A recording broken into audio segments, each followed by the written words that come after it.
नमस्कार. या व्हिडिओ सिरीजच्या माध्यमातून आपण आपल्या शरीरातील सप्तचक्र, 7 चक्र, त्यांचे आपल्या शरीरावर, आपल्या स्वभावावर, आपल्या आरोग्यावर होणारे परिणाम आणि या चक्रांच्या ऊर्जेच्या बॅलन्सने आपण काय रिझल्ट साधू शकतो, आपल्या आयुष्यामध्ये कुठला उत्कर्ष आपण गाठू शकतो, याबद्दल आपण साधारणतः जाणून घेणार आहोत. नमस्कार, माझं नाव कृष्णा भानुसे. मी फाउंडर आहे बिईंग ब्लिसफुल, बीकेसी डिजिटल यासारख्या कंपनीचा आणि energy healing, law of attraction, 7 चक्रांची बॅलन्सिंग आणि विविध प्रकारचे मेडिटेशन्स याच्या माध्यमातून लेमॅन सामान्य व्यक्तीचं जीवन सुकर करण्यासाठी आमचा प्रयत्न सुरू असतो.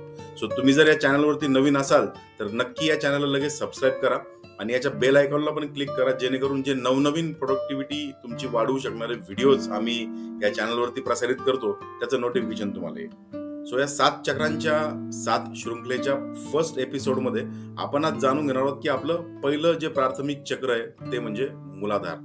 मूलाधार चक्र, ज्याचं इंग्रजीमधलं नाव ज्याला रूट चक्र म्हणतात, याच्या नावामध्येच या चक्राच्या कॅरेक्टरिस्टिक्स आहेत. साधारणतः मूल आधार म्हणजे आपल्याला आधार देणार, आपले मुळ पृथ्वीशी घट्ट जोडून ठेवणारं चक्र म्हणजे रूट चक्र किंवा मूलाधार चक्र.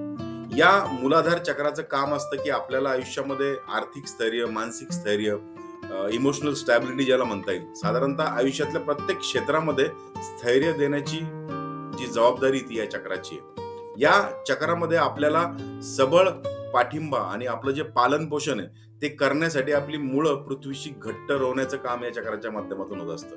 या चक्राचा रंग आहे लाल आणि या चक्राचं तत्व आहे पृथ्वी. मित्रांनो, जसं की आपल्याला माहितच आहे, आपल्या संपूर्ण शरीरामध्ये किंवा आपलं संपूर्ण शरीर पंचमहाभूतापासून बनलेलं आहे. सो आपले हे जे 7 चक्र आहेत, या 7 चक्रांपैकी प्रत्येक चक्राचं पहिले जे 5 प्राथमिक चक्र आहे त्यांचं एक एक तत्वाशी ते निगडीत आहे आणि या तत्वांच्या अनुसार या चक्रांचा आपल्या शरीरावर, आपल्या प्रारब्धावर, आपल्या आरोग्यावर, आपल्या ऍक्शन्स वरती, आपल्या स्वभावावरती नक्कीच परिणाम होत असतो. मूलाधार चक्राचं आपल्या शरीरातील जे स्थान आहे ते आपलं जे माकड हाड आहे किंवा गुदाद्वार, मेरुदंडाच्या शेजारी, म्हणजे आपण ज्या ठिकाणी मांडी घालून बसल्यानंतर जो भाग आपला जमिनीला टेकतो त्या जवळ या चक्राचं स्थान आहे. या चक्राचं तत्व पृथ्वी आहे आणि पृथ्वी तत्व असणारी कुठलीही गोष्ट एखाद्या वस्तूला आकार देण्याचं काम करते. त्याचमुळे आपल्या शरीराचा जो आकार असतो, आपल्या शरीरातील जो आपला बांधा आहे, तो या पृथ्वी तत्वाने किंवा या मूलाधार चक्राने नेहमी प्रभावित होत असतो. साधारणतः आपल्या शरीरामधील हाडं, केस, मज्जातंतू, आपला एकंदरीत आकार यावर या मूलाधार चक्राचा मोठ्या प्रमाणावरती प्रभाव पडतो. मूलाधार चक्र हे आधार चक्र आहे, प्राथमिक चक्र आहे.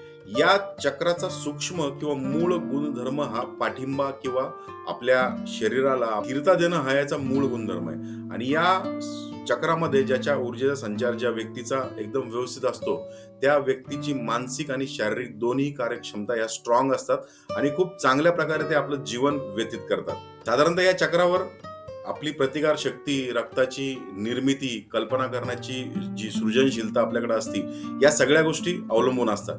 साधारणतः कुठल्याही व्यक्तीचं आपलं व्यक्तिमत्व, मी स्वतंत्र असण्याची त्याची भावना, त्याचं मत कणखरपणे मांडण्याची त्याची क्षमता, धाडस किंवा नवीन निर्णय घेण्याची त्याची धाडसी वृत्ती, या सगळ्या या मूलाधार चक्राशी संबंधित असतात. मूलाधार चक्र सक्षम असणारी व्यक्ती कणखर असती, काटक असती, त्याचे निर्णय योग्य असतात आणि याचबरोबर त्याला आर्थिक, शारीरिक, मानसिक सगळ्या बाबतीमध्ये स्थैर्य प्रदान होतं.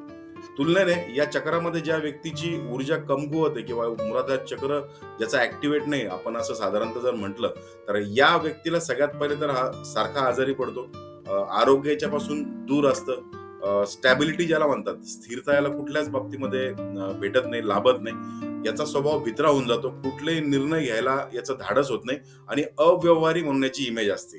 साधारणतः या मूलाधार चक्राच्या जो एकंदरीत सिस्टम आहे, याची कार्यकारिणी, याच्यामुळे जर दोष उत्पन्न झाले तर त्यावेळेस काय होतं की आपल्या शरीराचा पूर्ण जो ज्याला म्हणतात ना आधारच कोसळल्यासारखं होतं आणि मग कंबरदुखी, पाठदुखी, गुडघेदुखी, स्नायूचं दुखणं, जॉईंट पेन, या सगळ्या प्रकारच्या गोष्टी सुरू होतात. संधिवात, आमवात किंवा स्नायू आखडणं, या प्रकारचे आजार देखील या मूलाधार चक्राच्या असक्रियतेमुळे आपल्या शरीरामध्ये उत्पन्न होतात. साधारणतः तुम्ही आजारांबद्दल जर विचार केला तर स्पॉन्डिलिसिस, खांदेदुखी, स्लीप डिस्क, बांबू स्पाईन यासारखे जे आजार आहेत, फ्रोझन शोल्डर, हे आजार या चक्राचं डिॲक्टिव्हेशन तुमच्या शरीरामध्ये झालंय याची लक्षणे आहेत असं आपण म्हणू शकतो. टाचेचं वारंवार दुखणं, अशक्तपणा, वारंवार आजारी पडणं, प्रतिकारशक्ती खूप कमी होणं, उंची खुंटणं किंवा उंची कमी असणं, या सगळ्या ज्या व्याधी आहेत ना, या मूलाधार चक्र सक्रिय नसण्याची लक्षणं आहेत. या मूलाधार चक्रामध्ये जर ऊर्जेचा संचार नसला तर साधारणतः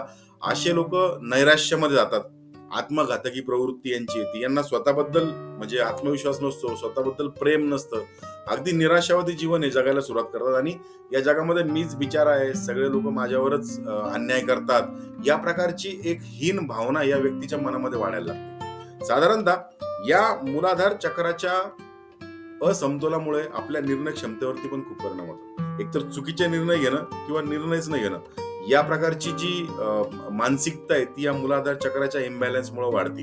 साधारणतः निद्रानाश, गोष्टी ठरवायच्या आणि त्या करायच्या नाही, अव्यवहारी मानसिकता, या प्रकारचे गुणधर्म या व्यक्तीमध्ये दिसायला लागतात.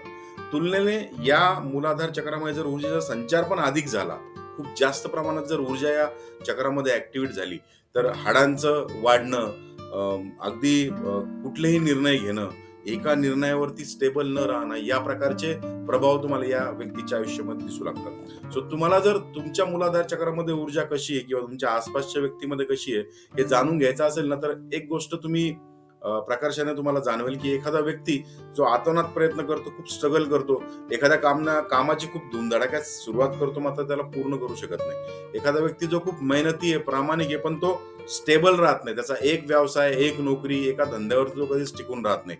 अशा व्यक्तींना आयुष्यामध्ये आर्थिक स्थैर्य लाभत नाही, नातेसंबंध चांगल्या प्रकारे हे लोक टिकू शकत नाही. साधारणतः मानसिक, शारीरिक आणि आर्थिक तीनही बाबींमध्ये अस्थैर्याची भावना या व्यक्तीमध्ये असते.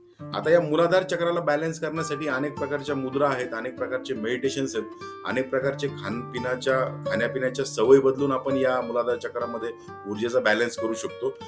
या मूलाधार चक्राला बॅलन्स करण्यासाठी काही क्रिस्टल्सची पण जोड आपल्याला घ्यावी लागते, आपण ती देऊ शकतो. साधारणतः या 7ही चक्रांच्या या सिरीज मध्ये तुम्ही जर हा प्रत्येक व्हिडिओ बघत राहिले तर 100% तुम्हाला या चक्रांना कसं बॅलन्स करायचं, या चक्रांवरती आपण कसं प्रभुत्व मिळवू शकतो, याच्याबद्दल पण माहिती भेटणार आहे. सो आता सुरुवातीला आपण फक्त चक्रांचे गुणधर्म जाणून घ्या, आपल्या स्वभावावरती काय परिणाम होतो या चक्रांचा तो तुम्ही जाणून घ्या.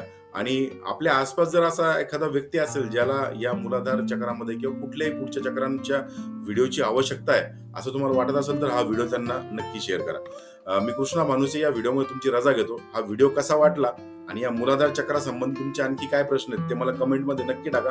तुमच्या प्रत्येक प्रश्नाला उत्तर देण्यासाठी मी आणि आपली बिंग ब्लिसफुलची टीम तत्पर असणार आहे. पुढच्या व्हिडिओमध्ये आपण दुसऱ्या क्रमांकाचं चक्र, ज्याला आपण स्वादिष्टान चक्र म्हणतो, त्याचे आपण गुणधर्म बघणार आहोत. परत एकदा आठवण करून देईल की या चॅनलवर तुम्ही जर नवीन असाल तर या चॅनलला नक्की सबस्क्राईब करा, याच्या बेल आयकॉनला पण क्लिक करा, जेणेकरून तुम्हाला नोटिफिकेशन्स येतील. आणि आपल्या जवळच्या नेटवर्कमध्ये, आपल्या व्हॉट्सअपमध्ये या व्हिडिओला जास्तीत जास्त शेअर करा. सो भेटूयात पुढच्या व्हिडिओमध्ये. धन्यवाद.